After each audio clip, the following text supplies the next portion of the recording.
안녕하세요. 분당 고우미소 치과 치주과 원장 송대석입니다. 오늘은 여러분한테 그 치주염에 대해서 설명을 드리려고 합니다.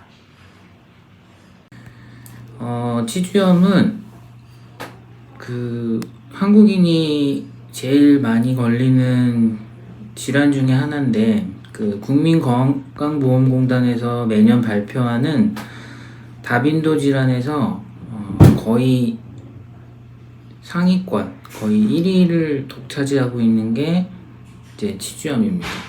이렇게 보시면은 이제 2021년 상반기에도 치주 질환이 다빈도 1위였고, 최근 3년간 현황을 봐도 감기보다 많은 게 이제 치주염이거든요.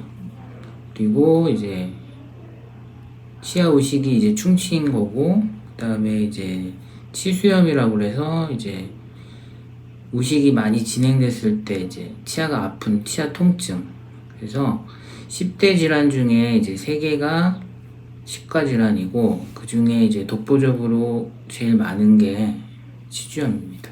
그림을 보시면 이제 우리 잇몸인데, 우리가 이제 밖에서 이제 여러분들이 보셨을 때는 이제 치아하고 이제 잇몸밖에 보이는 게 없기 때문에 이제 치아하고 잇몸이라고 생각하시는데, 실질적으로 이제 잇몸 조직은 이렇게 돼 있어요. 그래서 치아가 있고 이제 잇몸이 있는데, 그 안에 이제 치조골이 있고요. 그 다음에 여러 가지 이제 구성 요소들이 있어요. 그래서 이렇게 이제 구성되어 있는 거를 이제 우리가 흔히 얘기하는 치주라고 얘기를 하죠. 이제 잇몸뿐만 아니라 이제 치조골을 포함한 이제 여러 구성 요소들을 다 해서 우리가 이제 치주라고 얘기를 하는 거고, 이제 질환이 생기면 이제 우리가 흔히 얘기하는 치태, 이제 세균성 막인데, 이런 것들이 이제 치아하고 잇몸 사이 틈새에 생기게 되고, 세균이기 때문에 이 세균들이 잇몸 쪽으로 이렇게 침투를 하면 이제 염증이 생기게 되는 거죠.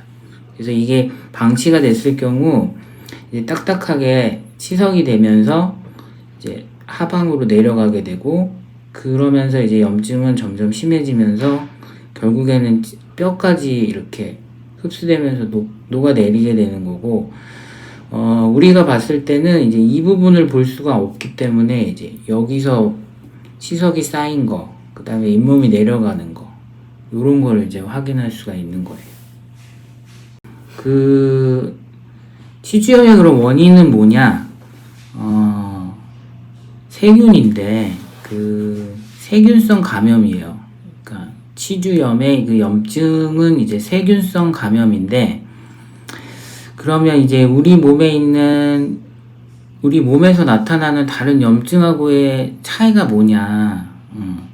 이제 그거를 조금 이제 설명을 드리려고 하는데, 대부분의 이제 우리 몸에서 나타나는 여러 가지 감염들, 그런 것들은 주된 세균이 한두 종류로 이렇게 국한되어 있어요. 그래서 뭐 예를 들어 기관지염이다 그러면은 기관지염을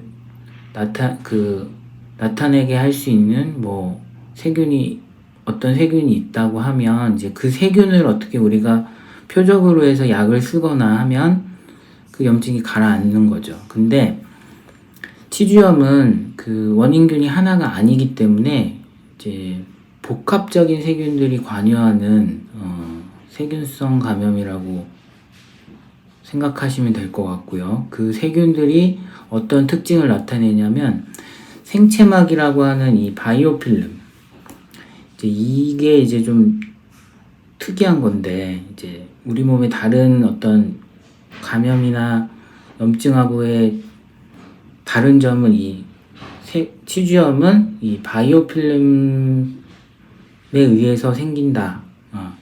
그런 바이오필름이란 게 뭐냐? 보통 우리가 이렇게 세균들이 떠다니다가 그 표면에 이렇게 붙게 되고요. 이걸 이제 기반으로 해서 세균들이 이제 그 위에 계속 쌓이는 거죠. 쌓이면서 결국엔 이렇게 덩어리가 되는 건데,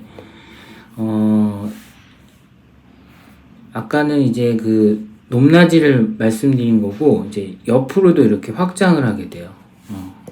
그러면서 이게 큰 어떤 세균의 덩어리가 생기게 되는 건데, 자, 이게 특징이 뭐냐면, 이렇게 단일 세균일 때는 우리가 이거를 이렇게 쉽게 없앨 수가 있는데, 이렇게 뭉쳐있게 되면 이 세균들을 이렇게 공략하기가 어려워지는 거죠. 그리고 종류도 굉장히 많기 때문에 어떤 특정한 항생제를 쓰거나 그런 거를 쓰기가 어려워져요. 그래서 결국에는 이거를 제거하는 수밖에 없는 거지. 뭐 약을 써서 이걸 없애거나 줄일 수가 없는 거고, 그 다음에 바이오필름의 또 하나의 특징은 뭐냐면, 이렇게 뭉쳐있기 때문에 우리가 이제 항생제나 이런 걸로 이제 얘네들을 죽이려고 해도 약의 효과가 여기까지 들어가지 못해요. 그래서 우리가 먹는 항생제를 가지고서 치주염을 치료하려고 하면 보통 치료 용량의 수천 배에서 수만 배의 용량을 써야 되기 때문에 우리 몸이 버텨낼 수가 없는 거죠. 그래서 약으로 아니면 항생제로 이 세균성 감염인 치주염을 치료할 수가 없는 거죠. 자, 그러면 그 치주염에 관여하는 세균들이 어떤 세균들이 있느냐? 이렇게 많아요. 많은데 뭐 여러분들이 이걸 아실 필요까지는 없고요. 대표적으로 이제 그 우리 학자들이나 치주과 의사들이 이제 연구를 해서 그룹을 만들었어요. 세균들의 그룹을 만들어서 이제 이렇게 색깔로 표시를 했는데, 이제 우리가 염증을 일으키는 세균 중에서 뭐 잇몸을 파괴하고 치주고를 녹게 하고 이런 병리적인 병인균이라고 할 수 있는 세균들은 이렇게 빨간색이나 오렌지색 세균들이거든요. 근데 이런 세균들이 이제 그 치주염의 어떤 염증, 그 다음에 우리 조직의 파괴를 일으키는 세균들인데, 요 그림을 잘 보시면 이제 건강한 사람하고 그 치주염이 있는 사람하고 세균의 종류가 다르지 않아요. 근데 잘 보시면 이런 세균들이 치주염 환자들에서 더 많이 나타나죠. 종류가 다른 게 아니라 비율이 달라요. 이 얘기는 무슨 얘기냐? 치주염을 일으키는 세균들이 그럼 어디서 이렇게 뿅 하고 나타나는 게 아니라 우리 몸 안에 있다는 거예요. 구강 내에서 머물고 있다가 어떤 환경적인 요인, 뭐 치석이 많이 쌓인다거나 아니면 뭐 스트레스, 그래서 우리 몸의 면역력이 떨어진다거나 뭐 그러면서 숫자가 증가하는 거죠, 이쪽으로. 그러면서 이제 병이 나타난다, 이렇게 이해하시면 될 것 같고요. 또 하나의 특징은 뭐냐면, 아까 말씀드린 대로 얘네들이 뭐 유익균은 아니지만 초기에 나타나는 세균들이 있고, 요거가 나타난 다음에 얘네들이 나타난다는 특징을 갖고 있어요. 그래서 보면 순서가 있어서 얘네들이 먼저 나타난 다음에 얘네들이 나타나지, 얘네들만 나타나질 않아요. 그래서 여기에 뭐가 있냐면, 자, 이게 이제 치주염 상태인데, 이제 보면은 아까 말씀드린 대로 파란색, 노란색, 초록색 뭐 이런 세균들이 먼저 나타나고, 그 다음에 이제 빨간색이나 오렌지색 세균들이 뒤늦게 나타나는데,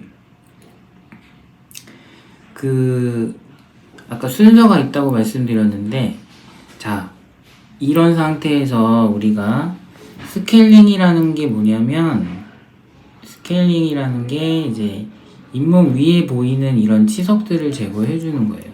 치석이 그러면은 치주염의 원인이냐? 그건 아니고, 치석이 쌓이면서 이제 이 부분을 이렇게 우리가 막아버리면 밑에서 이런 애들이 나타나는 거거든요. 그래서 치석을 제거하면 어떻게 되느냐면 얘네들이 줄어들어요. 스케일링을 해서 치석을 제거를 해주면 얘네들을 직접 제거하지 않더라도 위에 있는 이런 부분들이 이제 없어지기 때문에 이런 세균들의 숫자가 줄어들고, 그러면서 이제 밑에 병인균이라고 할 수 있는 이제 요런 세균들이 같이 감소를 하는 거죠. 그러면 스캐닝만 하더라도 잇몸은 어느 정도 회복을 할 수 있는 거예요. 다만 이 염증이 심할 경우는 이 밑을 직접적으로 우리가 치료를 해주지 않으면 이것들을 이제 억제하기가 힘들어지니까, 이제 그런 경우는 저희가 잇몸 치료라고 해서 잇몸에 이제 마취를 하고 이 밑에 있는 이런 부분들까지 같이 치료를 해주게 되는 겁니다. 제거를 해주는 거죠.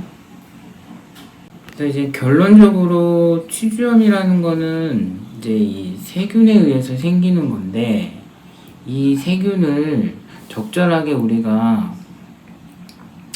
제거를 해주면서 치주염을 억제할 수가 있는 거고, 그 다음에 이제 그거를 제거를 못했을 경우는 이제 우리 의사들이 병원에 와서 이제 의사들한테 치료를 받음으로써 이제 이런 부분들을 억제할 수가 있는 거죠.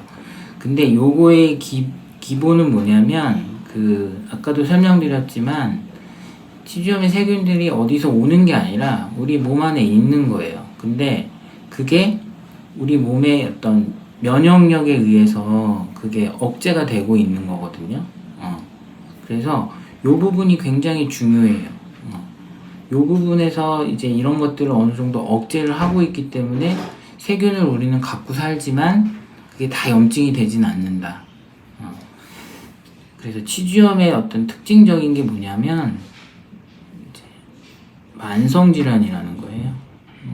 만성질환. 이 얘기가 뭐냐면, 만성적으로 이제 우리는 이런 세균들을 갖고 살아요. 근데 우리 몸의 어떤 면역력이나 이런 거에 의해서 그거를 이제 억제하고 사는 거죠. 면역력이 이제 깨지거나 이제 세균수가 너무 많아지면, 그러니까 이제 구강 관리가 안 되는 거죠. 그렇게 되면 이제 병이 진행이 되는 겁니다. 그래서 치주염은 이제 벗어날 수는 없어요. 그러니까 40대 이상 분들일 경우는 거의 한 90% 가까이는 치주염이 정도의 차이는 있지만 조금씩 다 있다고 보시면 되거든요. 근데 그 부분을 어떻게 억제하고 같이 살아갈 거냐, 이제 그게 이제 치주염의 관건인 거죠. 여기까지 말씀드리겠습니다. 경청해 주셔서 감사합니다.